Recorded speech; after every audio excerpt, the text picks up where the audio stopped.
everyone's been trying to invest in Halo Top, and no one could get a foot in the door, and I didn't realize the COO's connection to Georgetown or whatever else. But basically, he was making a trip out for a wedding this is a side story, but he was making a trip out to LA for a wedding, basically figured out we were trying to invest in Halo Top. We start spinning around creative ideas on, like, what's a creative way to get the foot in the door. Going to Amazon, end up finding a 5-foot-tall spoon to buy, get it shipped out to, couldn't figure out how to ship it to his hotel, so he shipped it to a thrift store. Basically said, if we can't pick it up, just sell it at the thrift store.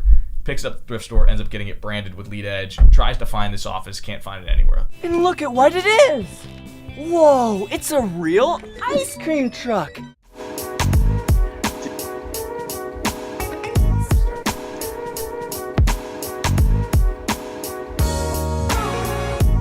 But you start seeing people being like, where's the value for my data or whatever else coming through? And them getting so hit hard on the data side as all this other kind of decentralization movement is taking place. Will be cool to, like, see one way or another shake out. Look at you, sound like a real VC now. Yeah, no. Look at you! Exactly. Who knew? Yeah. Whole crazy thing. Yeah, but it's been crazy. One of the funnier stories that I don't know if I've told you is, so, like, last spring, I guess, post the DC Blockchain Summit by Digital Chamber of Commerce, where really it was funny. It was like, I think before the conference, Ethereum was trading at like $7. And I think within the next week, it was trading upwards of 30 to 40 to buy the next month. It was at 70. And then I started, like, diving a little bit deeper into, like, what's this blockchain thing? And it was a little, like the book had just about come out, right? Or it was close to it. Yeah. But it was funny. So it was like taking off. We had a fintech follow-up that dove deeper into, I think, Bitcoin than blockchain as a whole and some of the technology plays. And so I started, like, kind of mulling around in the space. By the time the summer had rolled around, I really started getting a little deeper. Leveraging it for Lead Edge, but then brought it even back home and, like, was exposing, like, my dad to it, who had been, like, in, like, early .com stuff and then built out some solutions, then been kind of on the investor side for a little bit and building out a couple other things.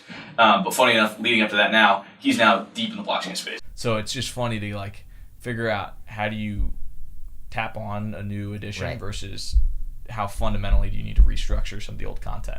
I think that's a hard part. I think that navigation.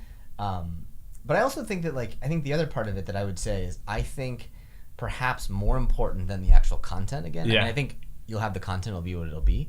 In some ways, like, that's the structuring of things. I do think that what's perhaps more important, though, is getting crisp on how to use it in the right ways.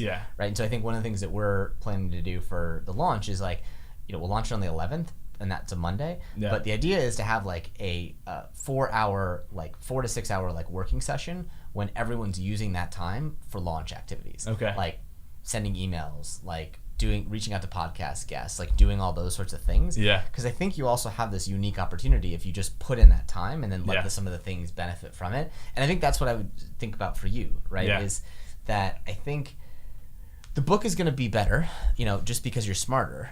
But I don't necessarily think that it has to be perfect. You know, and I do think that your book is one that you should be in the habit of every year releasing a new edition. What I like about The Vested Investor is you could use this as a tool for, you know, sort of your LP network, number one. Number two, I think you could use this as people that you want to be a part of your network of, like, we're going to feed alternative. You know, we've talked about this for a while. Like, I think The Vested Investor could be nothing more than an email newsletter that you send out with opportunities. You might, you know, eventually over time turn that into an AngelList syndicate or whatever the hell it is. But this is basically like your annual, you know, I would put this The Vested Investor 2018. Put that a date on it.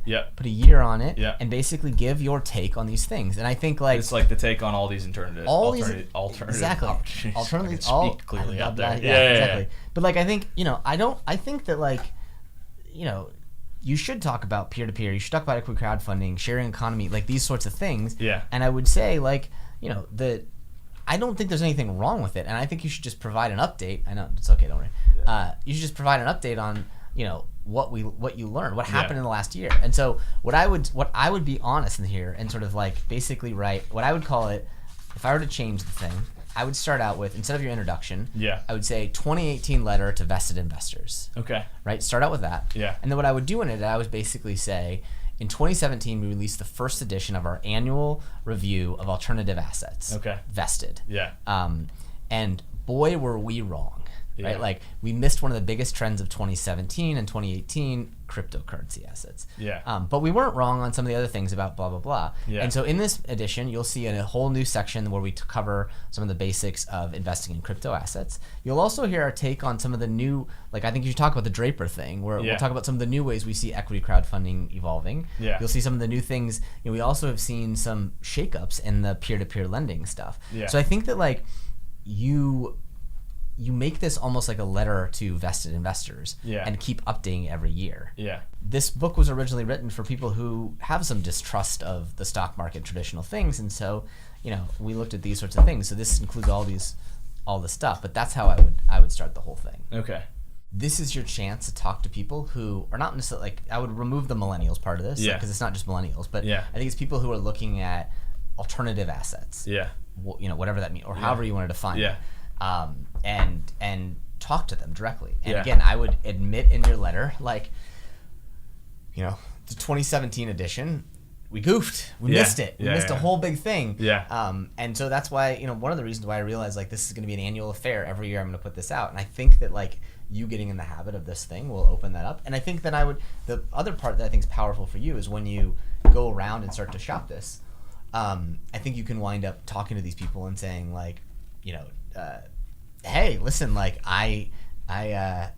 this is my next, I want to talk to you about my next edition too. Like here's my 2018 edition. Let me see if I can talk to you about 2019 and continue to beef this thing up. So that's my advice to you is like, I think as you're rethinking it, I would think about repositioning not just the title, but the whole tone. About this is the annual review of the vested investor, and define who the vested investor is. Talk directly to them, because I think what you sort of hint that's what's at funny is as I'm like, so the big part of the process of writing the book originally was basically transcribing thoughts that were spoken out. And so as I was going through a bunch of this crypto asset part, it was interesting because I was like basically approaching it as like the vested investor, everything else, how you think as the vested investor, as whatever else, and trying to, but going back and trying to like redo that through the rest, I think is there's a lot of power to that. I think you just want to own your audience, and I think you want to own this vested investor. I don't think I would worry too much about the vested investor site. If I were in your shoes, I would worry about... No, that's where I wasn't. It was more of like, what was the concept there as that branding entity? I was thinking can actually be much better as the entity for the book itself. I would though, here's what I would push I only keep the site now as like if I needed to throw it back to the book. I would tell you that I would focus on your email list is what I would make this whole thing. The whole thing is about use this as subscribe to my, I would tell, subscribe to my email list and I'll send you an e-copy of the book, right? Like the whole thing I would just like return around that piece of it. Because I think you've got a message to your audience. Now the trick is like, how do you actually give them something like for a value to keep coming back? And then you'll figure out how to monetize them. But if I were sitting in your shoes, my goal, my metrics behind this book is emails and how to get 1,000 people on your list.